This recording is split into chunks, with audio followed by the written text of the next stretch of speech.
Boa noite, já é boa noite, né? O nosso fuso, assim, a gente tem gente de diversos lugares. Aqui são 19 horas.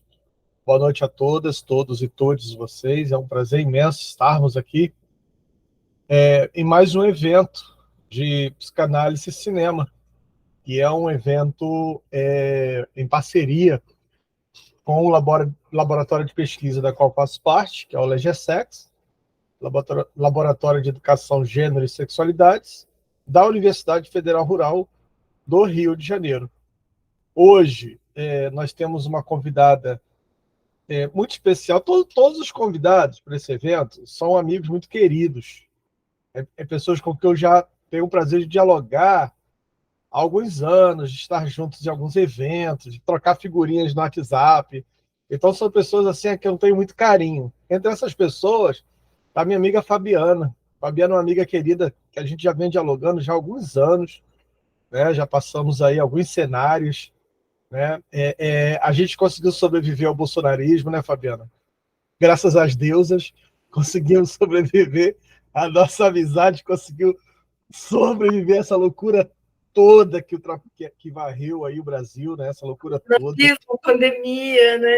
Nossa, para mim a pior pandemia foi a pandemia que iniciou lá em 2018. Essa pandemia foi terrível. Mas a gente conseguiu um antídoto dela, a gente fez o L, graças a Deus, e a pandemia do 22 foi varrida, né? Então a gente está juntos nessa pegada. De lá para cá, a Fabiana tem se desenvolvido bastante no trabalho dela ali na Universidade 9 de Julho. Ela é fundadora da Liga de Psicanálise e Psicopatologia, né, a LAP, inclusive bastante ativa aí no período. A LAP eu acompanhei, venho acompanhando de perto o trabalho, parabenizar você pelo trabalho junto com a equipe, né? Vocês assim se mantiveram bastante resistentes ao fascismo, principalmente pelas pautas desenvolvidas por vocês, né?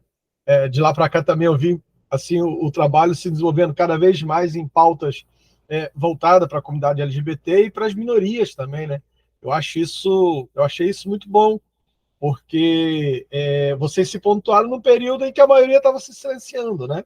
E vindo de uma universidade é sempre muito bem-vindo, porque vem de uma parte acadêmica, né? Pesquisadora dos temas de infância e juventude, com ênfase na questão do neurodesenvolvimento infantil, né? E a, a, minha, a minha amizade com a Fabiana, ela se dá por um viés muito interessante, que é os nossos debates sobre as bruxas, nossos diálogos sobre as bruxas, nosso diálogo a partir desse lugar dos feminismos, né? E a partir daí a gente veio então nesse diálogo gostoso. Convidei ela para estar comigo nesse diálogo, né? E claro que não podia ser outro filme. Ela é fã de carteirinha do Styles, como minha filha, é fã de carteirinha dele, é. E ela falou: o que você acha da gente falar do filme My Policeman? Eu falei: pô, show de bola. Tinha acabado de. Quando você falou para mim naquela semana, eu acho que o Prime tinha acabado de liberar, né? A Prime Video tinha acabado de liberar. E aí, pronto, minha filha veio, né? Minha filha não mora mais comigo, mas Uhum. mora perto. Ela falou: pai, já separei um filme pra gente assistir no final de semana. Aí eu: qual ela? É do Chris Stein. Eu falei: ai, meu Deus, não acredito, mais um filme de adolescente. Ela é apaixonada pelo Chris Stein. E para mim foi uma surpresa muito grande. Pela coragem da temática, né, do filme. Fiquei surpreso também com a crítica em relação ao filme, assim, uma crítica muito acirrada, como se fosse um tema que já tivesse passado, não devesse mais ser discutido, alguma coisa nesse sentido. E ao mesmo tempo fiquei encantado para quem viu o filme, fiquei muito encantado com o filme, assim, por uma incursão cultural muito ampla, tanto na questão, né, da música e tal, mas vou deixar a Fabiana falar sobre isso aí. Querida, seja bem-vinda. O Boa, microfone é seu. boa noite, pessoal. Obrigada aí pelo convite. É um grande prazer estar aqui com você de novo, né? E agora aqui, né, quando na primeira vez lá que eu participei com você no congresso ali, eu estava em São Paulo, agora eu estou aqui em Curitiba, né? E estamos aí andando no país, né? Enfrentando os debates. Eu estava comentando contigo que eu li primeiro o livro, né? E eu tive uma impressão dos personagens pelo livro, e depois eu fui assistir o filme. Uma porque é o Harry, eu sou realmente fã do Harry Styles, mas eu acho que ele é melhor cantor do que ator, tá, gente? Mas ele é bonito.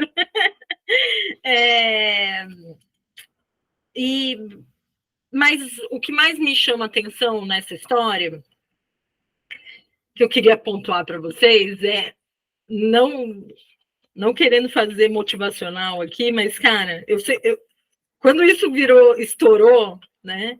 Eu fiquei pensando assim, a Beth Roberts escreveu esse livro em 2012, né? E ela fez porque é uma história, tá, gente, que é baseada realmente numa história real, né, do Foster, né, uma pessoa também lá na Inglaterra, né, conterrâneo dela, que teria vivido, né, uma vida meio que similar a esse triângulo, essa triangulação, e impossibilitado também de viver um amor justamente por causa das regras, né, impostas no país, né, e não só a regra dessa lei que também te mandava para a prisão, mas toda uma regra também social, né, de que você precisa coordenar a sua vida de uma determinada forma e etc. Então, a Beth, ela é uma professora, né, de escrita criativa na Inglaterra, ela tem uma certa notoriedade, mas muito local, tá, gente? Ela é conhecida ali, né, nessas universidades que ela dá aula, né, naqueles grupos lá, e os livros dela são todos publicados em inglês, e por conta disso, né, de que o My Policeman ia virar uma película, né? Ia para o cinema, aí começaram a ter traduções aí para tudo que era idioma, principalmente quando saiu lá que um dos atores, né, que ia fazer ia ser o Harry Styles, um grande ícone pop, assim. Aí eu fico pensando assim, olha como que é o desejo, né, gente? Ela teve uma ideia, ela queria escrever uma história, ela consultou comunidades, viu? Né? Pessoas que viveram, né, aquela época, suas histórias, ela foi atrás, né, para contar bem essa história, ela foi conversar com comunidades, né, lá na Inglaterra que viveram isso. E os enfrentamentos, né, todos que ainda existem, né, apesar de muitas conquistas. Mas era o desejo, né? Ela queria escrever uma história e ela escreveu, né? Quando ela escreveu isso, gente, não passava na cabeça dela de que isso ia estourar do jeito que estourou, né? Porque hoje ela se tornou uma das grandes ícones ali, né, de vendas, né? Porque o livro dela foi traduzido para vários idiomas. Então, gente, é isso.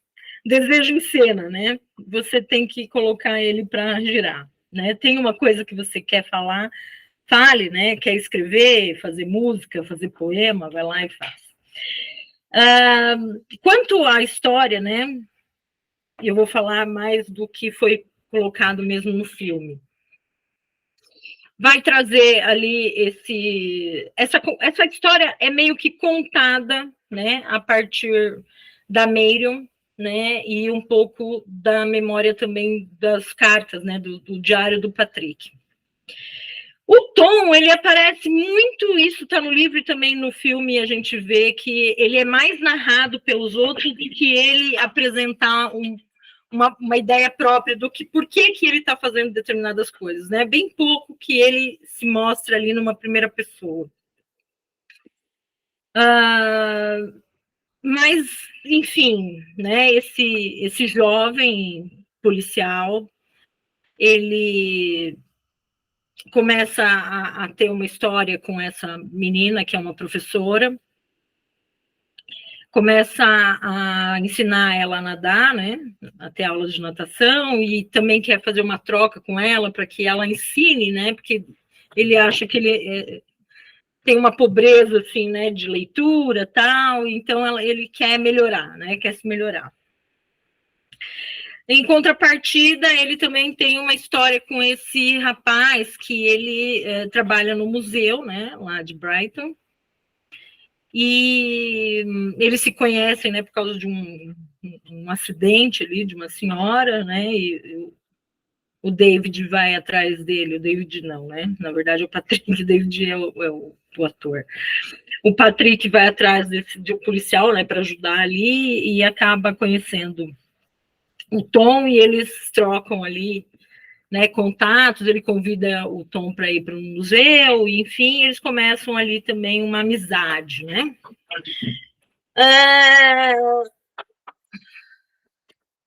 O mais interessante para mim dessa história são as possibilidades de cena que a gente vê da captura desse reconhecimento da sexualidade, né? Desse circuito do afeto, e coisas que na psicanálise a gente vai estudar bastante, né? Que é a nossa direção do desejo e da lei, daquilo que eu quero, daquilo que eu posso, e etc. E a gente poderia ter várias leituras desse filme. Eu acho que a gente pode fazer muitas narrativas aqui, psicanalíticas dele. Eu vou comentar algumas coisas que foram fortes para mim, e depois eu queria que a gente conversasse um pouco, né, para eu saber o que eu penso a partir das coisas que vocês trouxeram. Uma das coisas que eu coloquei aqui é essa questão da lei, né? Me parece que o Tom, apesar de ter essa inclinação que a gente vê, que é o despertar de uma sexualidade homoafetiva, né? E ele começa a ter relações com o Patrick. Ele descobre isso, e isso é um grande choque para ele com as ideias que ele traz, porque eu não sei se todo mundo viu aqui o filme, mas o Tom é um cara muito machista. Ele é um cara que acha assim que a Marion tem que deixar o trabalho dela, né, para se dedicar à família, para cuidar dos filhos, né? É o Patrick meio que fica no lado da Marion nesses quesitos, né, de falar assim, não, nós já estamos no final dos anos 50, né, a mulher já tem a sua profissão, né, ela não tem que abdicar, né, disso, se ela quer dar aula, ela continue dando aula. E o Tom fica bem bravo, né, com o Patrick nessa hora, inclusive. Mas ele sempre mostra isso, e em outras cenas também, ele sempre fala com a Marion como se o afeto que ela está sentindo, né, aquilo que as suas preocupações, aqueles seus sentimentos, as dúvidas que ela vem tendo, ele diminui isso, né, e diz que ela tem que se conter, né? São coisas da cabeça dela, que isso existe, né? É bem retratado assim, você está dando um chilique aqui, né? Nada disso acontece. E isso é muito próprio também do que a gente tem como essa premissa machista em relação à mulher, né? Essa desvalia dos sentimentos da mulher e das preocupações da mulher. Então, para mim, isso foi muito intenso, né?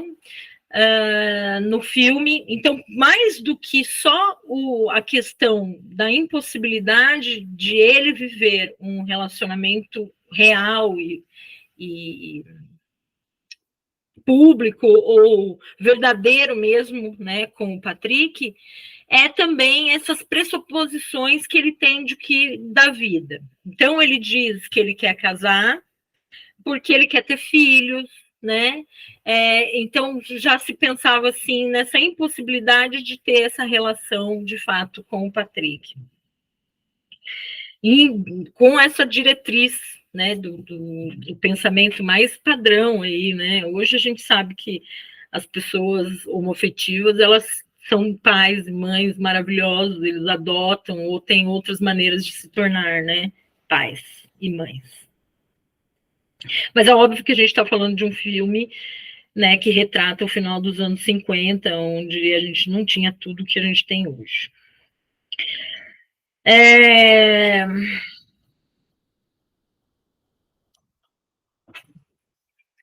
O interesse também de falar dessas narrativas é o quanto esses personagens se fazem mal.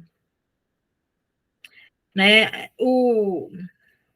O Tom, ele tem uma ideia de como a vida dele tem que ser, ele tem que resolver os seus problemas, eu acho que às vezes ele é bem egoísta mesmo, né? Então ele toma decisões baseado no que será bom para a carreira dele e para as coisas que ele quer da vida, ser pai, ter promoção no trabalho, tal, então isso favorece ele um casamento, né? Mas ele também não quer abrir mão, né, desse amante dele, e ele faz uma proposta, né, para o Patrick, de tipo, você pode me dividir, né? Mas entre os dois existe meio que um acordo, né? A gente sabe que não está muito perfeito, mas existe um acordo, ele sabe, né? O Patrick sabe da Marion, e enfim, a Marion é a única que não sabe de nada. Ela começa a ter indícios de algumas coisas, né? E ela guarda muito para ela, até que ela vem a falar com uma amiga professora, né? Que também diz para ela também coisas muito importantes, de quanto o pensamento dela não é real, né? De que o Tom não pode mudar, que não é uma coisa que se muda, né? E ela até acaba se assumindo, né? Para ela assim, que ela também, né? Que o Tom está errado, ela também estaria, né? Então, traz também o quanto é difícil para Marion entender o que é essa questão da sexualidade. O Jairo falou uma coisa que é sobre as críticas do filme falarem que isso é uma história ultrapassada. Gente, isso não é uma história ultrapassada. As pessoas ainda trazem para a clínica a maior parte desses conflitos, né? Ou, por exemplo, os pais, né? Minha filha me disse que é homossexual, sabe? E agora? Eu queria ser avô, né? Ainda tem essas mesmas ocupações que estão no filme, estão presentes hoje, e a gente escuta isso na clínica. Qualquer clínico vai te dizer isso, porque são questões ainda pertinentes do nosso imaginário, né? E que parecem ainda irreconciliáveis com um tipo de organização de mundo. E a gente sabe que não é real, né? Como eu falei, a gente tem configurações. Porém, né, em certo momento no filme, a gente vê que eles fazem um trio harmônico, né? Tipo, o Patrick e a Marion, eles se entendem melhor mentalmente, assim, né? Eles têm interesses, porque eles já são mais letrados, né? Mais cultos, mais intelectualizados. Então, a Marion entende mais o que o Patrick fala. E até captura melhor, e se interessa melhor pelos recitais, pela arte, etc. Né? O Tom é um cara mais bruto, assim, né? Que dorme no recital, né? Que olha a arte, acha legal, mas não entende muito bem aquilo, né? Enfim, ele fica fascinado com aquele mundo, mas me parece que para que ele pertença, essa harmonia dos três precisa existir. É engraçado, mas os três juntos me parece que eles funcionavam melhor do que como só o Tom e ele, né? Ou só a Marion e o Tom. Né? Então, me parece que esse terceiro elemento ficava bom, né? Eles faziam uma mediação boa um com o outro. Mas não era sincero, né? No sentido de todos os elementos ali da história saberem o que estava acontecendo. Que talvez fosse uma história possível, né? Tipo, se a Marion também fosse convidada a participar dessa escolha, né?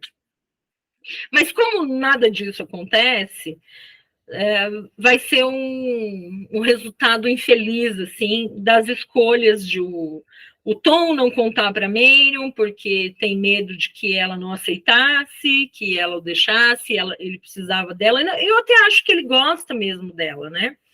Num nível diferenciado, é lógico, ele não tem aquela paixão que ele tem pelo Patrick, mas eu não duvido de que ele realmente a ame, né? E de que ela também seria assim uma mulher que ele escolheria para ser mãe dos filhos dele ou coisa do tipo.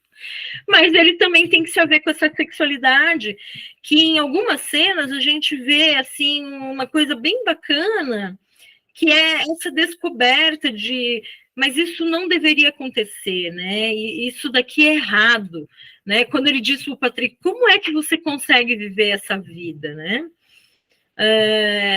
Então, existia muito dele que ficava aprisionado e que acaba aparecendo quando ele começa a ter esses encontros com o Patrick, mas que ele não consegue realmente sustentar. E também a gente tem que lembrar que não era só simplesmente opinião pública, né, que eles enfrentavam naquele momento.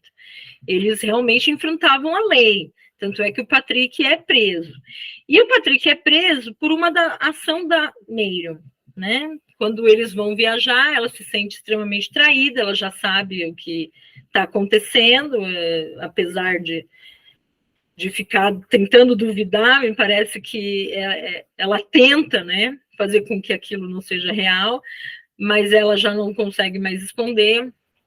E na hora que chega o postal para ela, né, de Veneza, ela fica absurdamente mal, né? Ela acha aquilo, inclusive, como se fosse uma provocação, e naquela hora ela acaba fazendo algo que a gente sabe muito bem em psicanálise, que vem daquele centro de vingança, né? Aquela pulsão de vingança.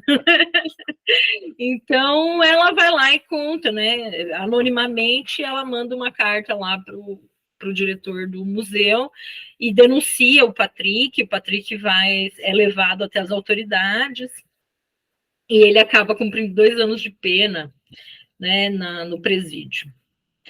Momento esse que o Tom também fica desesperado e acaba deixando também a profissão dele de policial, e eles meio que refazem a vida, né? Só que a Marion, ela carrega uma certa culpa, né, com todas essas questões. No final das contas, ela não tem o Tom para ela, né? Ela percebe isso, que o problema não era realmente a presença do Patrick ou não. A questão era a impossibilidade do Tom ser um heterossexual. Essa é a questão, né?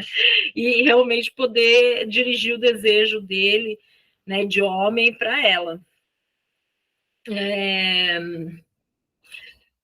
Tem uma cena dela visitando o Patrick na prisão, que ele diz assim, bom, você deve estar feliz porque você ganhou, né?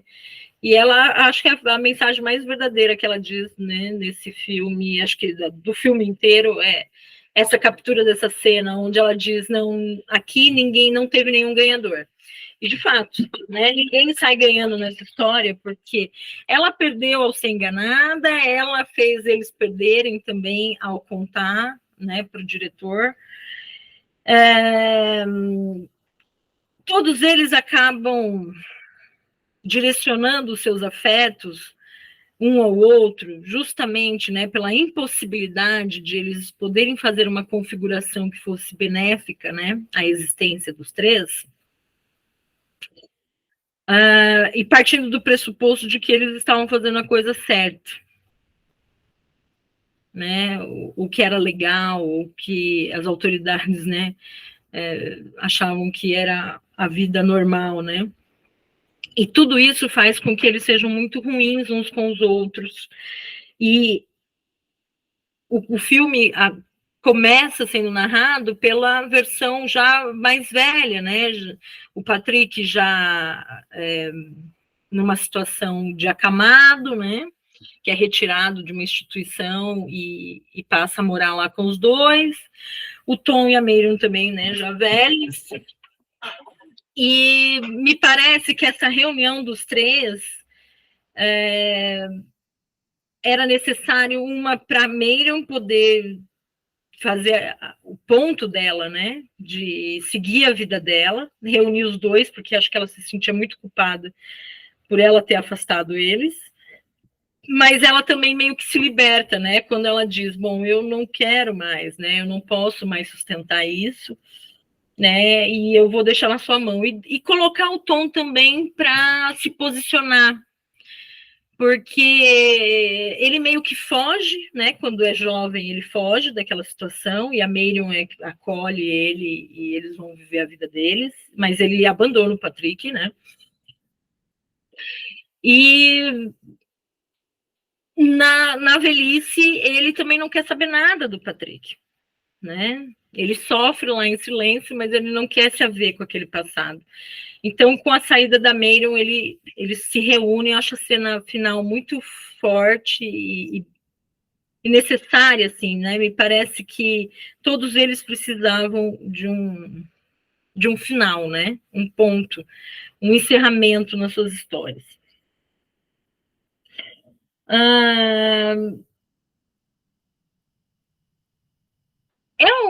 Eu gostaria que a crítica desse filme tivesse certa e que a gente estivesse falando de uma história do passado. Mas, infelizmente, homens, mulheres, transexuais, homossexuais, binários, não binários, enfim, cisgêneros, transgêneros, todo mundo, ainda vive sob uma prisão muito grande em relação à sua sexualidade.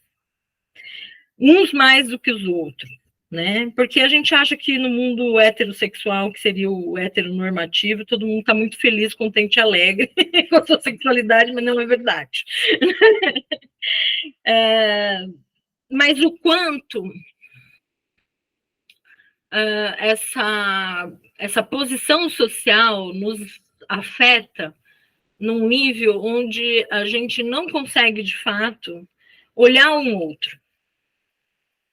Né? Todo mundo ali meio que decide sobre seus valores, sobre o que acha correto, sobre seus próprios interesses, e enfim, mas esse olhar, né, para o outro, realmente olhando as vulnerabilidades, o outro como um sujeito de desejo, né, e não só como um objeto que está lá para completar a minha vida, né, é ainda muito presente, né? Se a gente não tem mais leis hoje que coloquem as pessoas na cadeia, né, por homoafetividade, a gente tem ainda uma opinião pública muito severa, e discursos de ódios absurdos, né? Enfim. Acho que é isso que eu queria comentar a partir da minha visão do filme. Acho que eu falei até um pouco mais da Marion do que dos meninos, porque eu tenho uma certa identificação com esse olhar que a Marion dava para o Tom. Ele era realmente um rapaz diferente, né? Acho que eu já me apaixonei por pessoas homossexuais, né? Masculinos, né? Homossexuais. Porque eles têm algo muito interessante, né, no meu ponto de vista, assim, que é uma certa suavidade do masculino, né? Eu acho que até como o Patrick descreve o Tom, né, tipo, quando ele fala dos policiais brutos, né, e que o Tom era diferente, né, porque ele era realmente diferente, só que ele ainda estava preso no discurso. E acho que é isso que eu gostaria de falar para vocês. E agora eu queria conversar um pouco com vocês, que acho que é mais legal, né? É bater papo sobre o filme. Pô, legal ter você aqui, sabe, falando dessas temáticas. Quem quiser participar, gente, só levantar a mãozinha aí, aproveita que a Fabiana é uma intelectual de mão cheia. Pensa em alguém que devora livros, gosta de estudar e que participa de diversas rodas de debate. Aproveita. Fabiana, eu tenho algumas coisas assim como eu te falei, no filme, que eu fiquei muito encantado, né? Algumas coisas assim que me marcou muito, assim, porque o filme especificamente, ele é uma ode à cultura, né? Começa pelo passeio, dos dois personagens em Veneza ao som de Vivaldi. Achei aquilo fantástico, né? Abrir a tela, né? A cena deles dois passeando em Veneza ao som de Vivaldi, para mim foi fantástico demais. Agora, eu gostei muito também, porque por conta de uma paixão minha, que é a cozinha, né? Eu sou uma pessoa apaixonada pela cozinha. E o E Patrick de é, qualidade, né? o Patrick lá, nossa, achei aquilo fantástico, porque de fato ali se configurou para mim uma homenagem a Troar. Porque ele vai, né, ali para a lua de mel, ele vai se fazer presente na lua de mel do casal, né? E não só estar presente ali, como aquele que prepara o banquete, aquele que prepara a refeição. E para mim não tem nada mais sexual do que a cozinha, do que você. Eu sempre digo que cozinhar para alguém é um afeto, é um ato de amor. Né? Eu sou de cozinha, então os meus amigos vêm na minha casa e falam: olha, quem cozinha sou eu. E aí eu tenho um amigo que falou: Jair, um dia que eu for na tua casa, quem vai cozinhar sou eu. Eu falei: pô, para mim vai ser um ineditismo, porque é aquela coisa, né? Você é o dono da cozinha. E eu estive em Rondônia durante 15 dias, convidado pela universidade para fazer uma pesquisa, né? Para desenvolver minha pesquisa. E o ex-reitor de Rondônia, os 15 dias que eu tive lá, ele não me deixou jantar em nenhum outro lugar. Ele falou: olha, no primeiro dia foi aquele convite surpresa, né? E nos outros dias ele falou: olha, pode vir jantar todos os dias aqui na minha casa. E aí no último dia que eu estive, eu falei: quem vai fazer o jantar hoje sou eu. E aí foi interessante que ele falou: olha, nunca deixei ninguém tocar na minha cozinha. Então, porque quem gosta de cozinhar sabe do que eu estou falando. Ainda mais ali, né? Ele faz um jantar para os dois, né? E não é um jantar qualquer, né? Ele faz um bife à bourguignon, e é um bife que eu gosto muito, com vinho, com cogumelo, um vinho difícil um prato difícil de se fazer, porque demora 2 dias para estar marinando aquilo tudo, né? E é o som do Giuseppe Verdi, La Traviata, e dança com ela. Eu acho fantástico que ele retira ela e dança ali a La Traviata com ela, ao som de Verdi, que é outro cantor de ópera também que eu gosto muito, embora eu goste mais da ópera Nabucodonosor de Verdi. Então, assim, para mim, aquela cena ali é sexual. Ali é homenagem a Troar.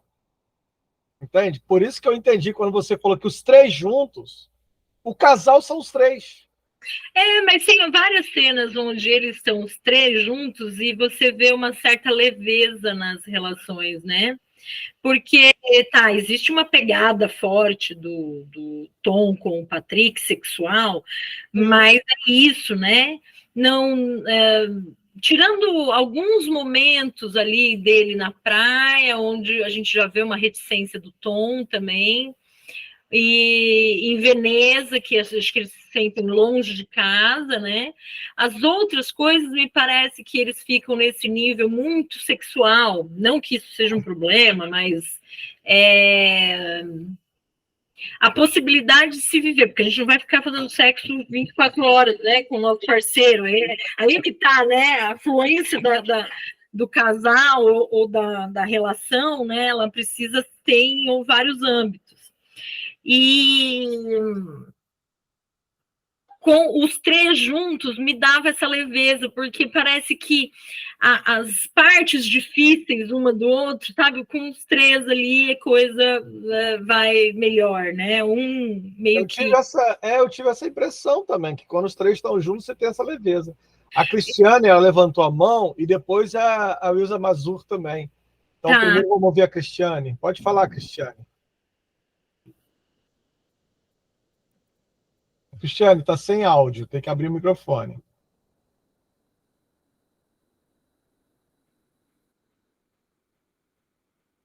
Continua sem áudio.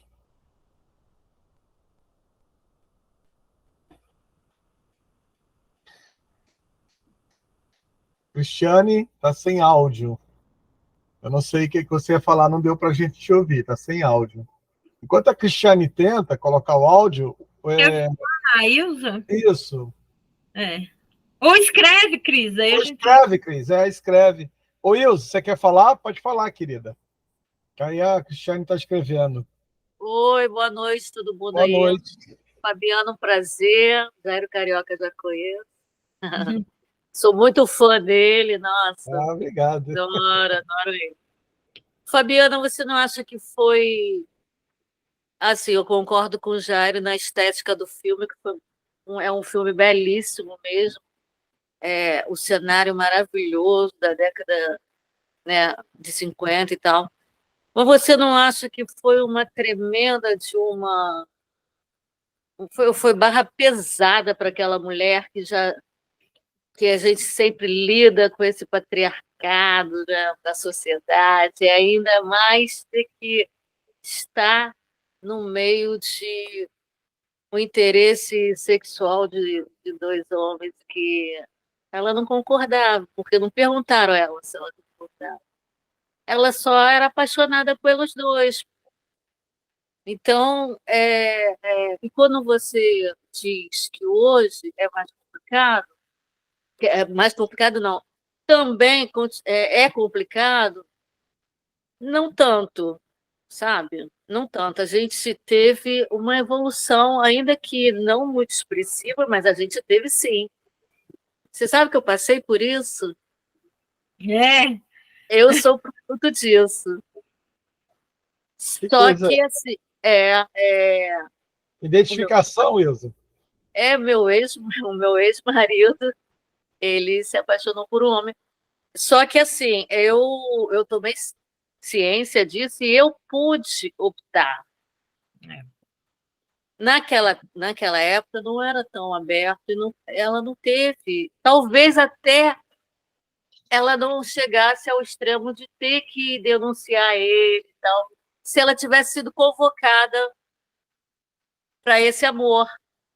Talvez ela não tivesse denunciado ele, porque aí estaria na mão dela optar por aquilo ou não. E ela, assim, né, eu não li o livro, eu vi o filme só.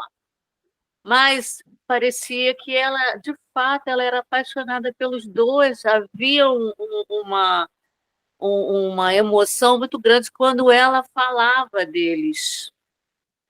Ela falava deles com muita paixão. Os dois são amigos, eles se entendem, né? Então, talvez se ela tivesse sido convocada para essa relação, ela entenderia mais do que tivesse ficado com raiva, até porque ela queria ser mãe. Tem essa. Ele também queria ser pai, né, Ilza? Ela queria ter podido ter um filho, mas foi tirado o direito dela para isso. Porque aí ela teria que. O Patrick também teria que concordar com isso.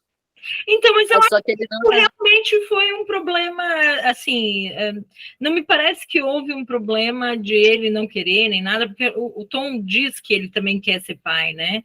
Ela não engravidou, né? Pode ser que o Tom ou ela tivesse algum problema mesmo, não se desenvolve essa história, mas ela não foi mãe, e talvez isso também pese um pouco. No livro, a parte da Marion e do Tom, ela é um pouco mais intensa, assim, no sentido de mostrar coisas, Luísa, que eu acho que é interessante que você está falando, que me pegou até mais do que, talvez porque eu sou mulher, é óbvio, né? Mas na noite de núpcias, né, a cena do livro, por exemplo, na noite de núpcias, ela não tem coragem, ela quer agarrar o Tom, sabe? Ela quer beijar ele, ela quer abraçar ele, né? E é descrito bem no livro isso, só que ela se reprime porque isso não é uma coisa que as mulheres direitas fazem. Gente, essa daí foi uma das partes, quando eu li o livro, eu chorei. Eu chorei por todas as minhas antepassadas. Eu choro pelas mulheres que ainda passam por isso. Porque a gente pode viver com uma mentalidade muito melhor, mais aberta e etc. Mas tem muitas comunidades onde a mulher ainda é tratada como uma mulher dos anos 50, gente. Né? E ela não tem direito ao seu gozo, não. A gente não pode esquecer que a gente acaba de sair de um processo em que se falava da mulher recatada, bela e do lar, na figura da ex-dama, né? A gente não pode esquecer isso. né? A gente convive com esse aspecto, sim. Eu queria provocar de novo isso que a Vilma trouxe, sobre a questão da violência sofrida ali, que eu acho que você deixa bem claro no machismo representado pelo Tom. O Tom é machista, né? E aí, na primeira vez que ela toca no assunto de que alguma coisa há entre os dois, ele passa para ela a ideia de que ela é louca. E isso, para mim, é muito característico, sabe? A mulher sempre tratada como louca. A mulher sempre tratada como aquela que está vendo alguma loucura, alguma coisa que só existe na cabeça dela. Ele diz para ela assim: você está me fazendo pensar que você tem a mente suja. Pois é, a mente suja. Né? Então, quer dizer, isso é uma característica mesmo do patriarcado, isso é uma característica mesmo do machismo. E olha como é que é interessante, né? O machismo que se utiliza como instrumento de recalque da própria pulsão, do próprio desejo dele. E quanto isso pode virar realmente ódio ao outro. Tem uma cena do filme onde o Tom já mais velho, eles saíram para fazer compras, né? E daí tá o enfermeiro do Patrick ali com o namoradinho dele, né? Agora tá nos anos 90, né? Aí já é a parte do filme onde já se passou 4 décadas, né? Então já não tem mais essas leis, né? Já existem casais, né? Homossexuais. Então esse médico do Patrick tá com o namoradinho dele lá, eles se abraçam, não tem esse medo, né? Todo mundo tá falando com eles de forma de boa ali. Não sei se vocês sabem, mas Brighton hoje é uma cidade na Inglaterra onde essa bandeira LGBT é muito forte. Tem até festivais que acontecem ali, né, anualmente, tal, da comunidade. Justamente, né, meio que para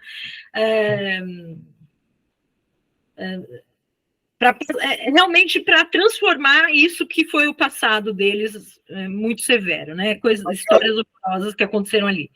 Então... Tem a pergunta da Cris aí, tá, Fabiane?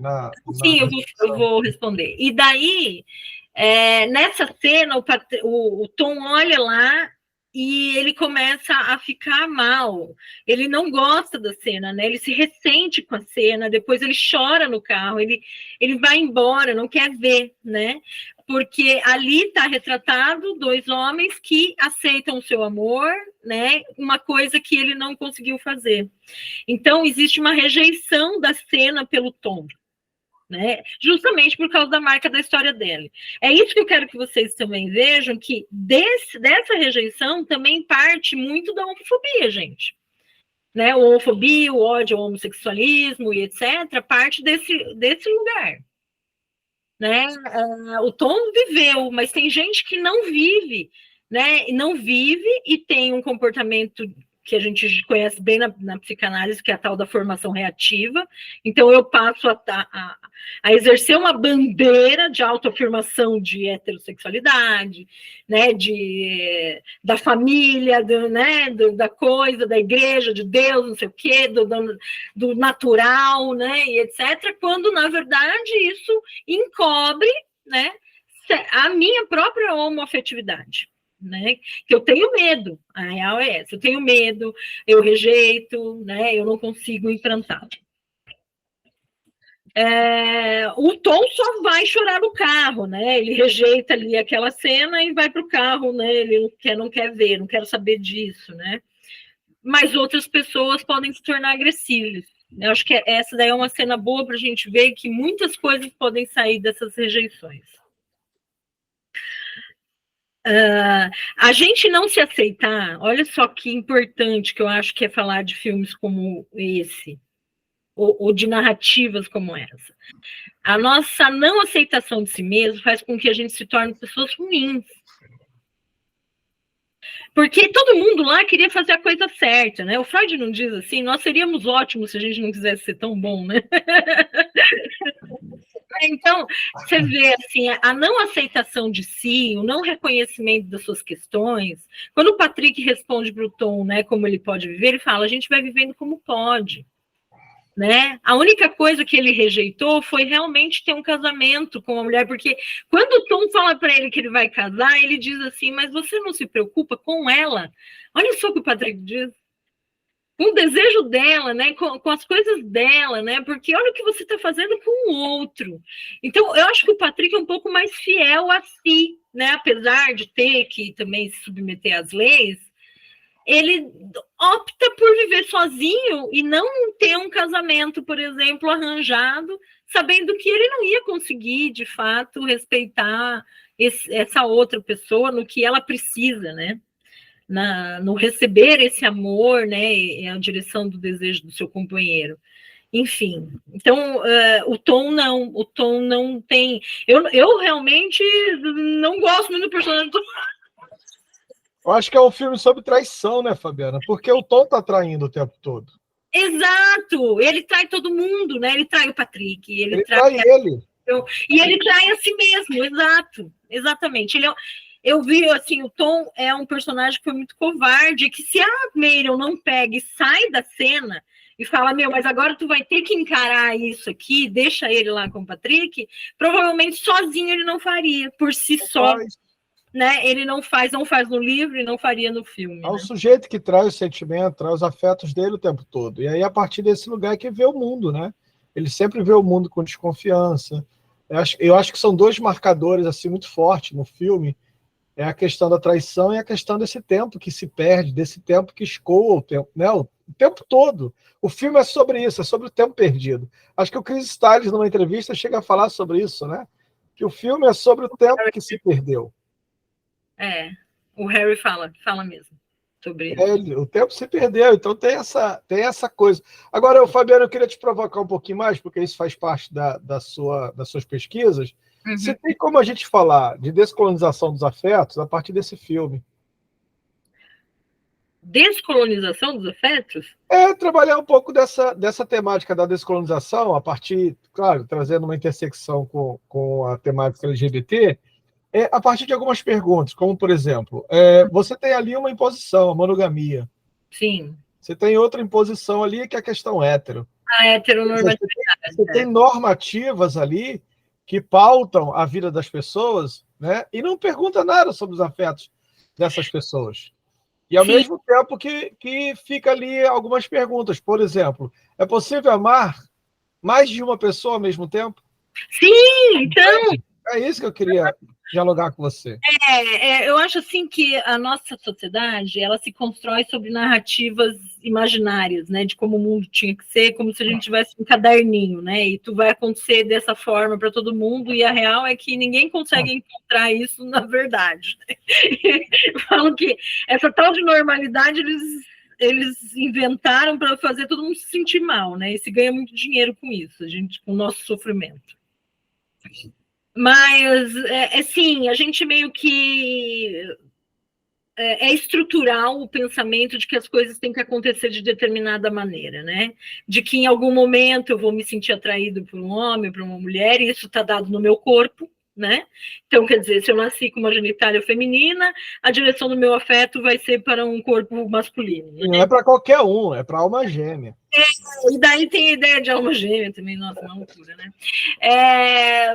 Bom, Freud refuta isso lá em 1905, né, nos 3 ensaios, que ele diz, bom, se tem algo que é de muito volátil aí, né, o mais lábio das questões da nossa pulsão é o tal do objeto, né? É o mais famoso que tem para hoje. Poderia ser qualquer um, então não está dado. Ele diz, inclusive, né, nos 3 ensaios, que a heterossexualidade nos enganou, né? A partir do estudo da heterossexualidade, na verdade, a gente fez várias conclusões que não se configuram como realidade. Né? Então, olha só quantos afetos eu consigo ter na minha vida e que alguns deles vão ser bem homoafetivos mesmo. E poderia se desenvolver um amor, né? Ou não. A questão é como que vai os meus investimentos e o quanto eu permito que esses investimentos se produzam. Né? Ainda mais assim, se você nasce e você já tem lá um plano de vida. Vamos pegar a vida do oriental, por exemplo. Você já ouviu um filme japonês, né? Que é isso, parece que a vida do oriental, ele já está dado no berço, né? Você vai estudar por tanto tempo, vai entrar numa empresa X, vai achar uma mulher ou um homem, vai construir uma família, né?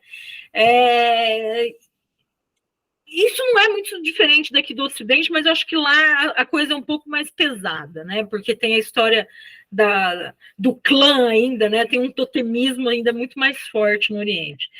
Mas, de qualquer forma, no meio do caminho, você pode encontrar vários desvios, né? Uma é o reconhecimento do teu próprio corpo, as tuas pulsões, assim, como elas se dirigem, o que elas pedem, né? A afetividade que você vai criando com certas figuras na tua vida, né? Os desejos que vão surgindo desse corpo. As mudanças, inclusive, que você vai tendo em relação ao que você queria quando você era criança. Gente, quando eu era criança, eu queria ser o Harrison Ford, tá? Eu queria ser Indiana Jones. Mas olha, o Freud me salvou, porque ele não disse que a nossa profissão é comparada do arqueólogo. Olha lá, eu virei arqueóloga da mente. Mas, enfim, a gente muda, né? Por quê? Porque são o eu, né? A imagem de mim, aquilo que eu construo como ideal, também é baseado em todos os meus interlocutores na vida. Aquilo que eu olhei e eu capturei. Tem um filme muito legal que mostra bastante esses rastros, né, que a gente faz construção assim dos nossos ideais, né, e o que a gente vai achar no mundo, que é o Vanilla Sky. Você lembra, né, Jairo? Sim, claro, um clássico do Tom Cruise. Né? Como que ele cria todo aquele sonho dele. Mas, enfim. Então, sim, eu acho que nós somos meio que programados a pensar de determinada maneira. Então, isso poderia ser, sim, uma colonização dos nossos afetos, porque quem ditou isso parece que é algo externo, é o paradigma cultural, né, os nossos pais, é a religião, e dificilmente a gente vai fazer perguntas para si que vão casar com esse ideal. Às vezes dá certo, e às vezes não. Eu diria que boa parte não. Às vezes a gente só tenta encaixar. O problema é que às vezes as peças são tão diferentes que nessa tentativa de se encaixar você se perde horrores, né? Você se perde, machuca a si mesmo e as peças vizinhas. Eu diria assim, como o caso do My Policy, né? E aqui, ó, você falando da colonização, a gente poderia não só as questões de gênero, mas as questões de classe social. Né? É permitido você amar uma pessoa que participa de uma classe social diferente da sua? A gente vai ver outras narrativas nesse sentido. Você está livre? Nós somos realmente livres? Ou nós estamos, de fato, presos dentro do nosso quadradinho? Né? Quanto de liberdade a gente tem? O que é permitido para nós? Até onde nós podemos amar, né? Se cobra muito, né? Ame os outros, mas quem que eu posso amar, né? Quem que pode me amar, enfim. Tem todo um monte de coisas aí que a gente poderia pensar, Jairo. Sim, sim, essa questão mesmo da descolonização dos afetos, ela passa, esse nome é um nome novo, mas o debate é antigo, né? A Bell Hooks, inclusive, já trabalhava essa temática, quando ela diz que a ideia do amor significava exatamente a expansão no sentido de nutrir o crescimento nosso e de uma outra pessoa, né? E aí ela coloca isso aí que eu gosto muito dessa frase, quando ela coloca o amor cura, porque convoca a ação. Eu acho que o amor, nesse filme, é o final, quando ela sai e deixa os dois lá convocando a ação, entendeu? É aí que, para mim, o amor cura. É esse amor que convoca a ação. Eu gosto muito disso na Bell Hooks, né? Aliás, Bell Hooks é uma dessas intelectuais que, quando se esbarra no tema, ela cava fundo nele. E nesse livro dela sobre o amor, ela fala exatamente isso. Se o amor, se aquilo que eu nomeio de amor, não me convoca a ação, então não é amor. Então não é amor. E aí o que você vê o tempo todo é essa fuga, né? Os três fugindo ali de alguma coisa que eu acho que se locupleta, sabe? Até mesmo a cumplicidade de fumarem um cigarro juntos. Ela dá o banho nele todinho. Sim, aquela cena de ela banhando o Patrick, já velho, ali na cama. Aquela cena. eu achei ela bem erotizada também, né? Muito, e até porque o filme vai intercalando esse momento que ela dá banho com outras cenas dela se lembrando mais lá atrás, entendeu? A cena é erótica. É por isso que eu falo para você, para mim, o erotismo nesse filme, ele é simbolizado na cozinha, na comida, em que ele faz o bife para ela e bota a música e dança com ela, entendeu? Então eu acho que tem o erógeno aí dele, do Patrick, como é. Que tem o sexual dele com o Paul. O sexual dele tá com o Paul, mas o erótico tá com ela. Por isso que se casa ali, entendeu? Você tem razão, e tem uma coisa assim de que me parece também que o Patrick ele tenta compensar meio, né? Por esse não saber dela, né? Tipo, ele a trata bem, de fato ele a trata bem, né? Vê o prazer escópico, Fabiana. Quando eles estão no museu, o Paul fica atrás. Sim, de ver os dois, né? E ele diz ainda a sombra. Se a gente fosse trazer o Jung aqui, é a sombra deles dois, o Paul. Mas deixa o Jung para lá. Mas seria a sombra deles dois ali. E aí o prazer, a forma como eles obtêm o prazer escópico, sabe? A forma como eles compartilham isso, eu acho fantástico. E uma dessas cenas, inclusive, é ao som de Ella Fitzgerald. Entende, não é? Tem a Ella Fitzgerald ali no fundo, que mostra, olha, tem um erótico aqui. Pô, tem jazz aqui. Tem jazz aqui, entendeu? E eu sou apaixonado por Ella Fitzgerald. E tá ali, entendeu? Então eu acho que o erótico, que é bem diferente do sexual, é bem diferente disso, entende? O erótico tá ali permeando o Patrick e ela o tempo todo ali, aquela cena de eu vou fazer um bife para você, mas não é um bife qualquer, eu vou tocar aqui, sabe? La Traviata, do Verdi, dançar contigo. Parece que a Miriam, ela se torna uma moeda mediadora ali, né? Sim. Entre isso que não é permitido que dois homens tenham, né? O fator feminino. E daí você falou do Jung. Eu, inclusive, anotei o nome da música dela, Fitzgerald, que eu gosto muito, que é a música Enfeitiçado, Incomodado e Seduzido. Né? Essa é a letra dela, Fitzgerald. Entende? Não é à toa. Essa coisa da música escolhida no cinema, para um filme, não é aleatório. A escolha, a música, eu sempre procuro, eu sou um cinéfilo, né, gente? Então, eu sempre procuro ver como a música se casa naquela cena ali. Né? E aí a escolha da Ella Fitzgerald, a música Enfeitiçado, Incomodado e Seduzido, né? E depois do Duke Ellington, na música Não Se Locomover Muito Mais, pô, você bota dois jazz ali extremamente significativos. Uhum. Eu gosto disso. Para mim, isso é muito erótico. É um filme extremamente erotizado e onde a gente vê o perspassar desta sexualidade bem no viés psicanalítico, que é pouco a ideia do coito. Tem, é óbvio, mas não é nisso.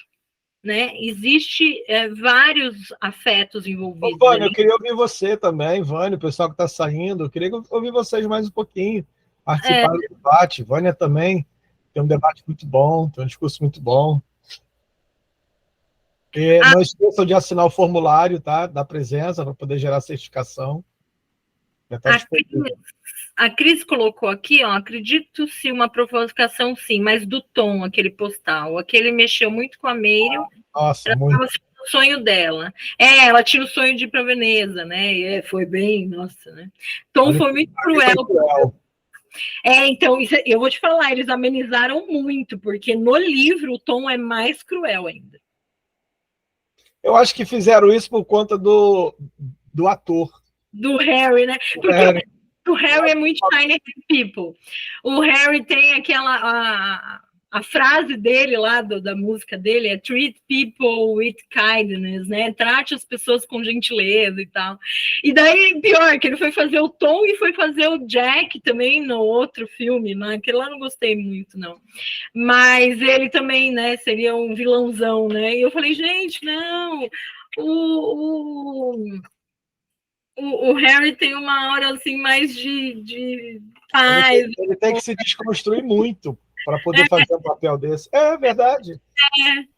Né? Ele, às vezes, dá a impressão de que ele vai pedir desculpa assim, por uma manifestação que vai fazer. Ele é muito fofo, gente. Ele é muito fofo mesmo. Pelo menos, né, publicamente, assim, ele é muito fofo. Porque também tem aquela coisa, né? O Hollywood tem muito isso de pegar o cantor e querer transformá-lo em ator, né? Tudo bem que o Harry Styles faz um papel bacana, mas ele não é um Joaquim Fênix. Não é. Peraí, ele não é um Joaquim Fênix, entende? Que é bem diferente, que eu acho interessante quando você tem um papel feminino nisso. Que, por exemplo, a Lady Gaga, quando vai para ser atriz, ela arrebenta. Pô, naquele filme, ela parece que você olha o filme e fala, cara, essa mulher nasceu para isso.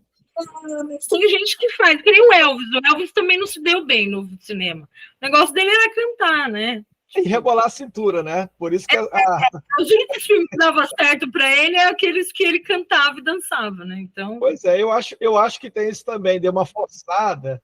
A crítica pegou muito nisso por conta disso. A gente está acostumado a ver um Harry Styles de uma forma e ir para um personagem que ele não consegue vestir aquele personagem porque ele, enquanto pessoa, está muito caracterizado.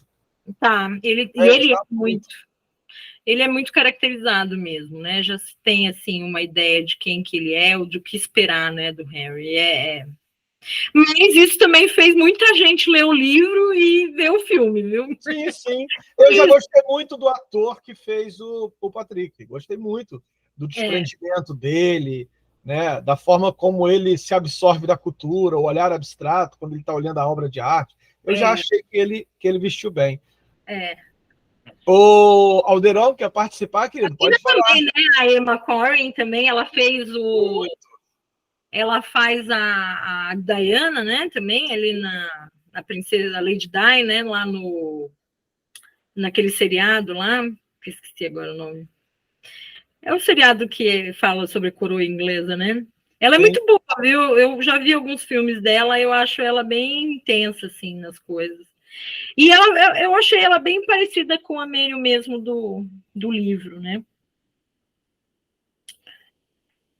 Tem isso também, né? Às vezes a gente faz uma caracterização do personagem na nossa cabeça, né?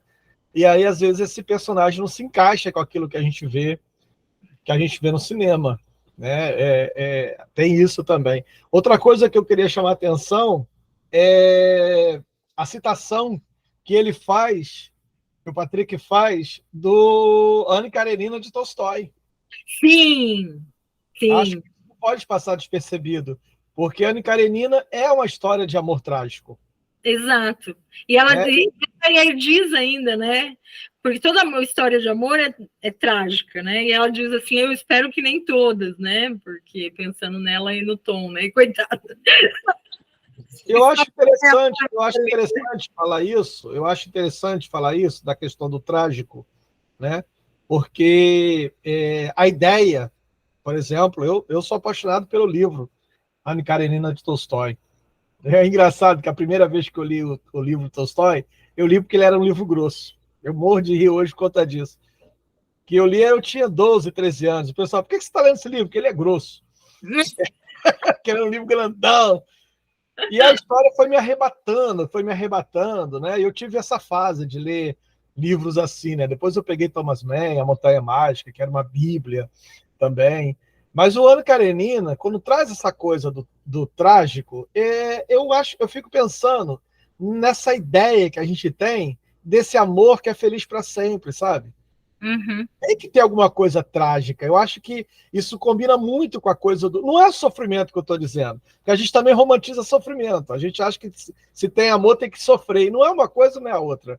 É o trágico no sentido do tempo, da ruptura, do envelhecimento, da perda, da morte, que isso atravessa. Isso atravessa o afeto. Entende? Isso atravessa a nossa história enquanto sujeito. Né? Então tem alguma coisa disso aí. Entende? Essa ideia. E a gente é permeado, né? É que eu acho que se perdeu um pouco das narrativas em relação ao livro para o filme, né? Da importância do desenvolvimento dos personagens. Mas o quanto, quando a gente entra em contato, né? Com outras pessoas, o quanto realmente a gente absorve um pouco delas, né, e dá um pouco para elas. E essa ideia de felicidade, gente, a gente está passando por uma... Tem um livro, né, que eles chamaram de rapicracia, né? Eu acho que é uma felicidade, assim, né, que parece mesmo um ditame, assim, imperialista, né? Você tem que ser feliz.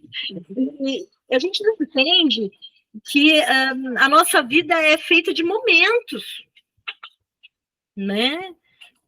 Que se ligam a um monte de outros momentos, mas que se a gente fosse feliz o tempo todo, isso não significaria absolutamente nada. O que a psicanálise, né, vem a nos falar?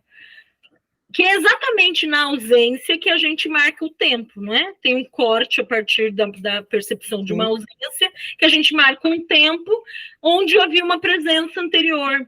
Né? Então, aquilo me dá um sentido. Então, a partir dessa ausência é que alguma coisa se nomeia. Né? Não é à toa que muitos casos de amor terminam, né? E daí a pessoa fala assim, nossa, eu era feliz e não sabia. Né? Exatamente agora, por causa da distância entre nós, agora eu entendo o que você significava, né? O que a tua presença significava aqui para mim. Mas se ficasse presente o tempo todo, não ia significar absolutamente nada. Eu acho significativa a beça que você está trazendo, a questão, de novo, do significante tempo, e esse perto, esse longe, porque isso combina muito com os 3 tempos que Lacan vai trabalhar, né? O tempo de ver, o tempo de compreender, o tempo de concluir. É preciso que haja tempo para essas coisas.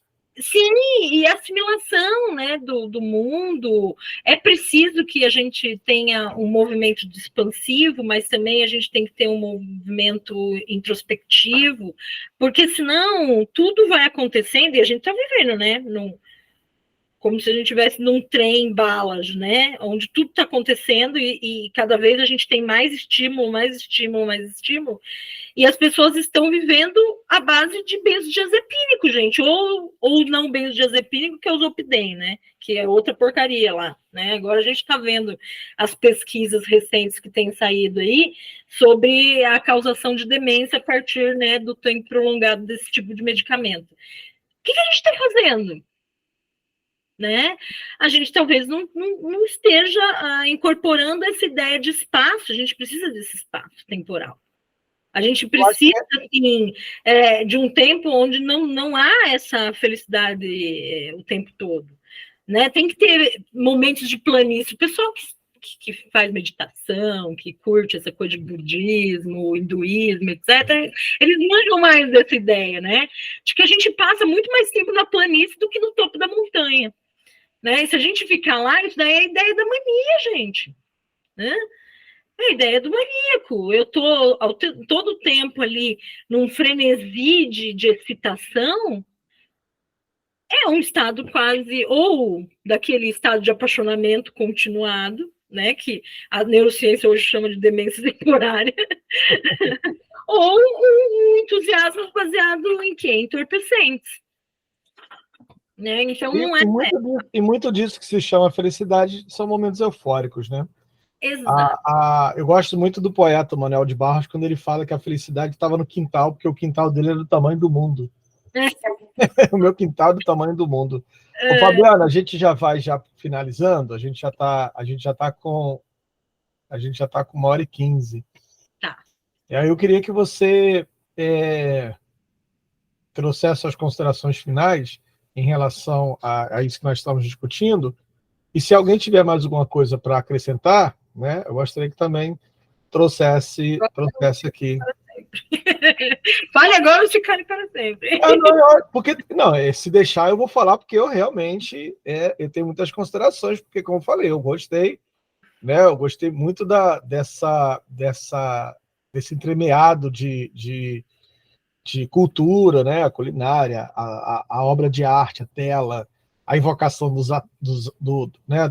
daquilo que foi feito na música, as obras de arte que foram invocadas, como aquela das meninas que estão dançando, aquela tela ali, né? Você está falando? Qual? A ressurreição de Lázaro? Não, a outra, a anterior. A ressurreição de Lázaro é muito interessante porque ela evoca o cristianismo ali. E aí evoca a moral. E quando traz o cristianismo, traz a moral ali. E aí já é outro debate, né? Mas a anterior, que é exatamente o inverso da moral, porque são as 3 mulheres dançando em círculo. E aqui dali é uma cena. A dança das feiticeiras, né? Exatamente, a dança das feiticeiras.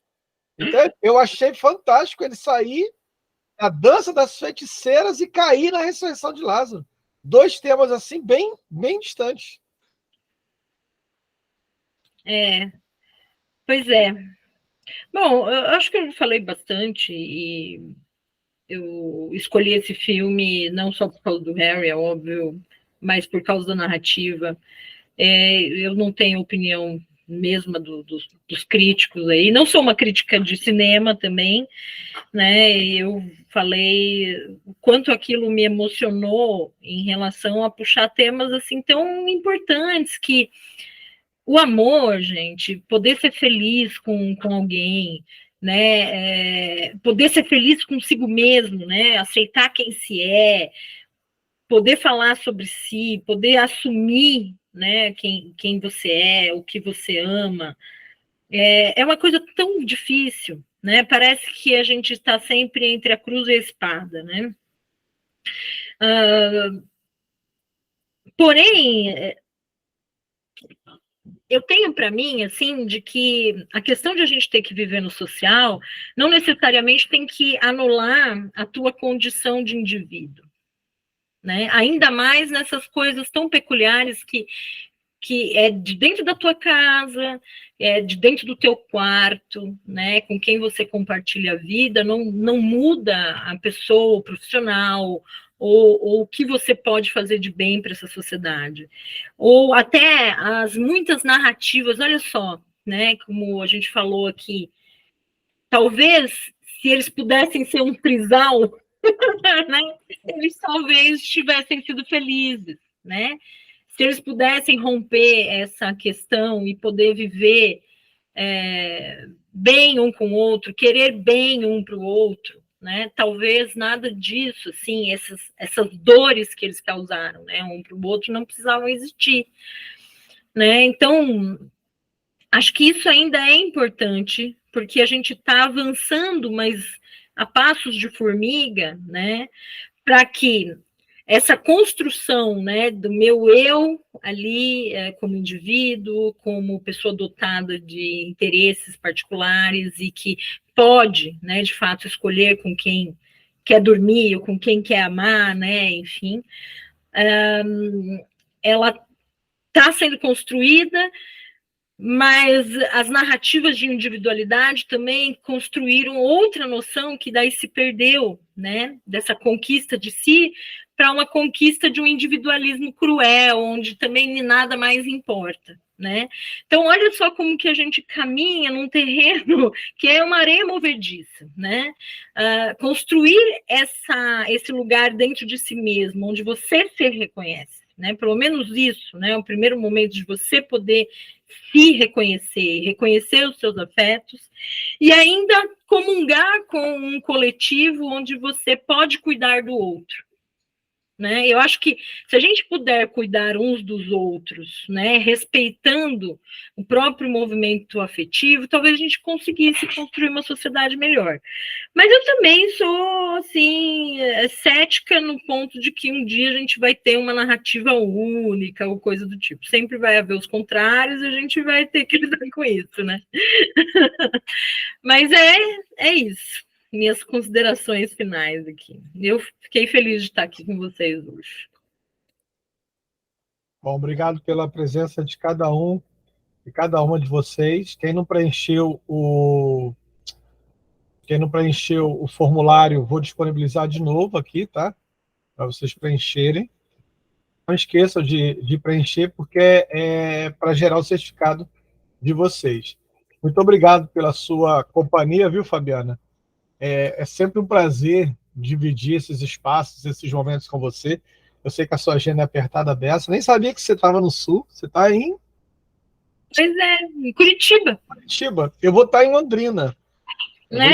Eu vou estar em Londrina em maio. Não sei se é perto, como é que é. Londrina é norte do Paraná, né? Eu estou mais no sul, mas se você for passar por aqui, já tem quarto de hóspede. Que maravilha! Você, tua esposa. Que maravilha! Eu vou fazer uma temporada rápida, vou ficar uma semana em Londrina para um evento de psicanálise também. Uhum. Aí eu falo com você depois. Obrigado pela presença de todos vocês e até o próximo mês. Eu venho também? Cinema e Psicanálise. Hã? Ou não preciso? Não, você não. Seu certificado é outro. Tá bom. Obrigada, viu, gente? Beijo, gente. Pensa com vocês. Até o nosso próximo encontro. Muito obrigado, Fabiana. Tchauzinho.